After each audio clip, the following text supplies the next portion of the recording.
challenge over in our Facebook group. I'm going to try and do probably 2 challenges myself each month through the through the year 2025. Some of the design team members may also add challenges in the Facebook group. So if you're someone that likes challenges, please follow the link in the comment box below, and you're also welcome to post your challenges all over any social media, and the hashtag that we're using will be in that current challenge video. So this is my first challenge for 2025, and this will also be, it'll be the second one that ends up in our group. So with that said, it's an ATC challenge, and your challenge is there's a couple of things that will be involved. One of them will be to use a full page, and you can use some of the freebies that I've offered. The Freya Friday freebie, the first one of this year, is almost 20 pages, and it's all ATC backgrounds. They vary in color, but they're like this. They come as a sheet, so you can use one of those if you want. There's some of the Thankful Thursdays have different ones. This is from the Freya Friday freebie, the first one. So you'll see that there's different colors depending on what you want to work with, and you may use your own paper, where what you do is create your own mixed media background, but either use a Wild Rose Bohemian digital or freebie, or of your own. And what I'm going to have you do, that will be the first requirement, is to start with a full page. I want you to think about your background in basically 9 squares, okay? And all you're going to do, my first Mixed Media Monday video went out, and it teaches a 3-step background process for beginners. So you might want to check that out if you want to do a background page. In that one, I'm using Distress Oxide. I'm going to use the same 3 steps here, but I'm going to show it really quickly, and I'm going to, instead of using the Distress Oxide, I'm actually going to use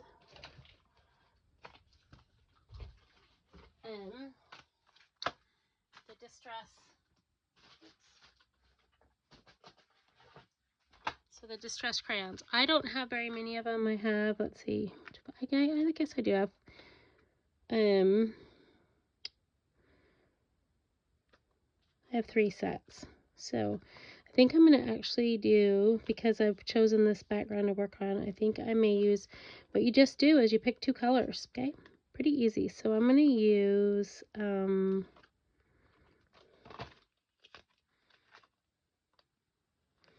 here's a gray and here's a brown, because I'm going to see if I can kind of get something that might match my numbered neutrals.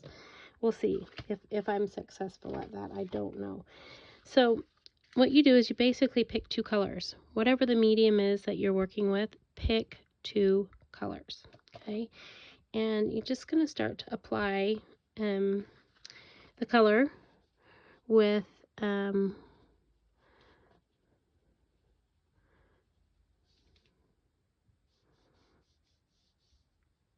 one of the colors.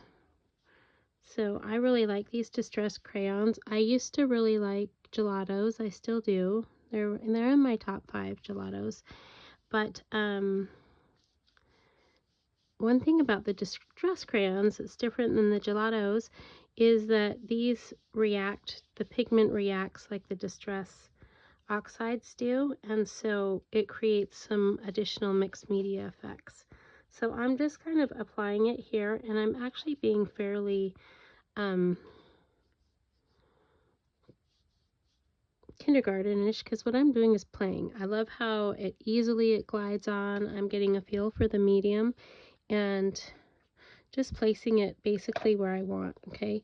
And so if this was a gelato, I'd be able to kind of smooth these out when it's dry. And you can't do that with the Distress crayons. So I'm just going to kind of overlap it a little bit and add a little bit more, and I'm not caring if they overlap into each other, but I am paying attention that what I have is maybe 9 elements. And I like to, on the ATC cards, I kind of like to outline them to create some definition on the inside, but I'm definitely just still using the two colors and mixing in some areas. Okay. And then because it's a distressed crayon, what I'm just going to do is you can use two ways to kind of apply this, but when you use the water, so the water helps it to kind of like dissolve a little bit, and you can create some layered effects that way. So if you use a brush, it really softens the look.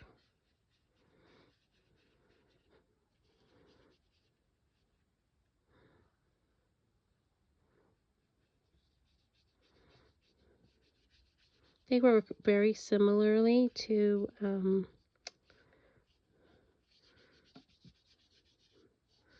like a watercolor crayon. Not quite the same, but similar because they react. So I'm applying plenty of water to see if I can kind of get these to dissolve a little bit. You can see it requires a little bit of effort.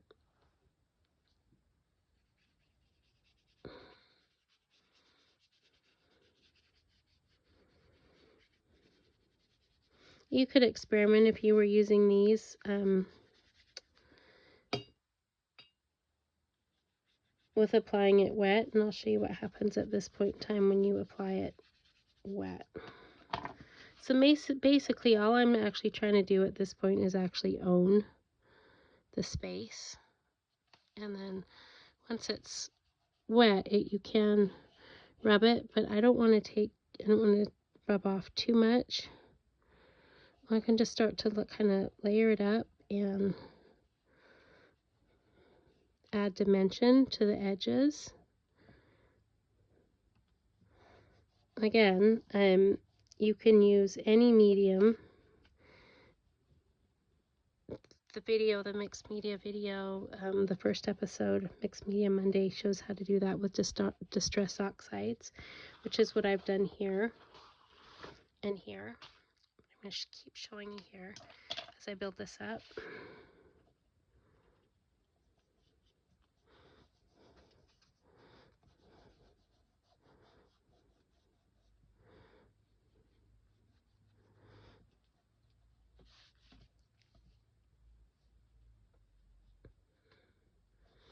And these are not, what I don't love necessarily about them is they're not quite as blendable as I found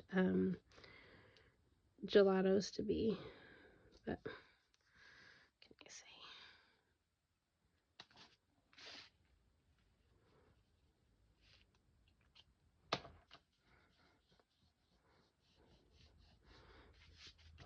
Okay.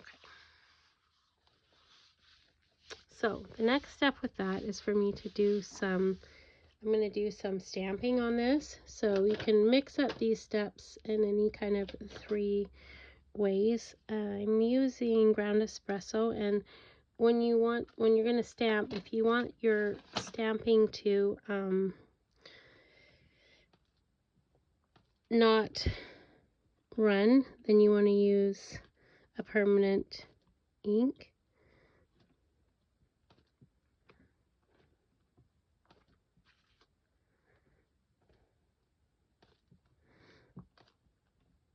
And honestly, I'm being so random.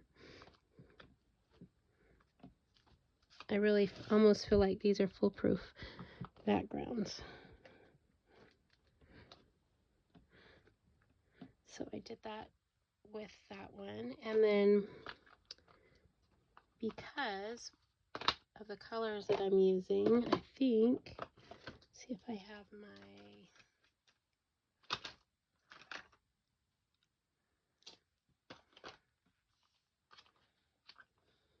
okay, I really wanted to find my, I've got a smoke gray, but I think we'll use black instead, sadly. I couldn't find it right away, but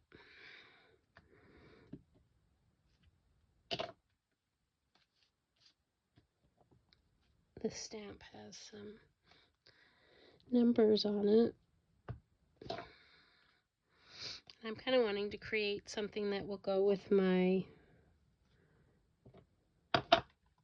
numbered neutrals kit. So that's why I'm choosing what I'm choosing.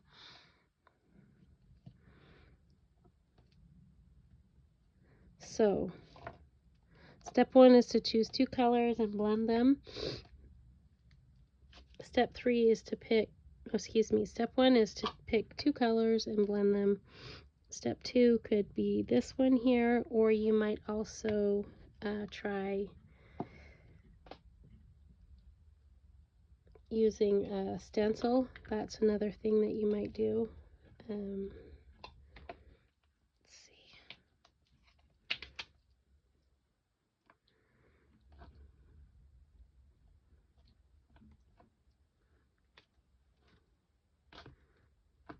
This is just a little postage.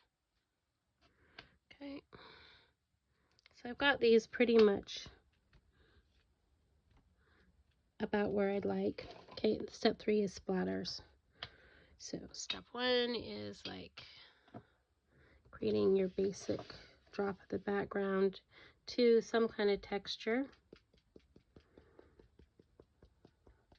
either stamping or stenciling.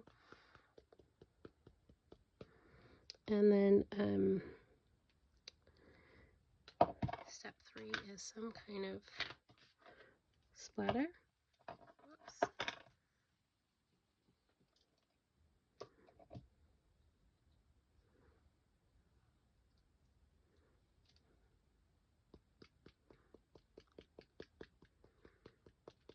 This isn't doing as dark as I'd like.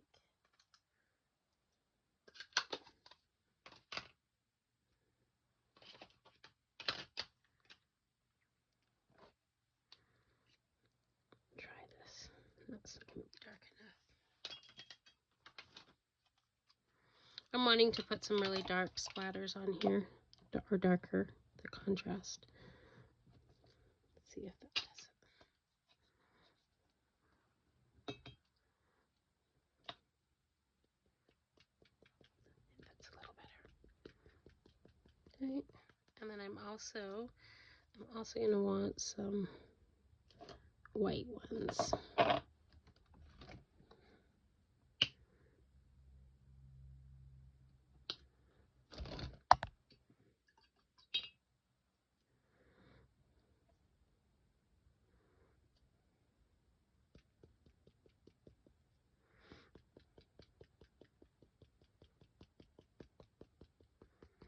All right. Woohoo! Okay, there's my background. So the first requirement, again, of the challenge is to create a background from one page in this fashion. Okay, now the second part of your challenge is to use some sort of, you're going to build them up as one, like one page is to use some sort of textile on your card somewhere. So I'm going to randomly kind of delegate a little bit as I build my collage. Again, completely just me being random here, because I find for me, kind of the less in my head I get, the better. And the more something is a routine, the less I'm stressing about the actual some of the decision making. So that's 1, 2, 3, 4. If you have any bits, it's a great way to use your bits up.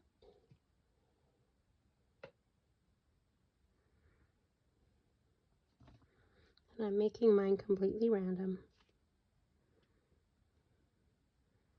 I'll make sure I've got a piece of textile.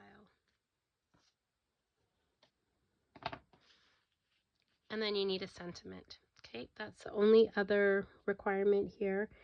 And you may or may not, depending on your choice here. I'm not going to build up the whole thing for you. I'm actually going to do it off camera to save time, but I'm wanting you to understand what the challenge is. I'm going to pause the video and finish this here, but the 3 requirements are a background page that you've made as all of one piece, and then you're going to end up cutting these into ATC size because it's an ATC challenge and it's a 9-card ATC challenge. You need textile on it. You do your background however you want. I just gave you a sample of how to make one. And then a sentiment. You must have a sentiment. You do not need to have a doll. You do not need to have a fussy cut, although those are optional. So I'm going to head off video and I'm going to complete a couple of these and I'll show you what they look like. And I hope you join us in the Facebook challenge. Okay, let me just show you the cards that are finished.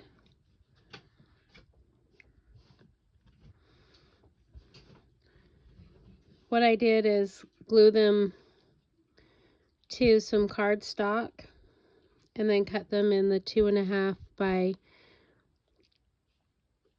3.5 size, which is the ATC size because it's an ATC challenge. Those are my cards, so there's 9 of them. This is, I use this backing. This is going to be totally optional. You can use one or the other. This is a freebie on my site. Let me just take a moment to tell you a little bit about the Love Warrior Wise Wisdom card worldwide challenge. I'm actually issuing to everyone. I've had a Facebook page for about 10 years now, and it's been a while since I actually revised it, and I felt like it was really beyond time for me to do that. But the reason I had you make 9 cards is because, one, when you submit your challenge, one, I want to see a picture of the full page. 2, the next thing that you were supposed to include was a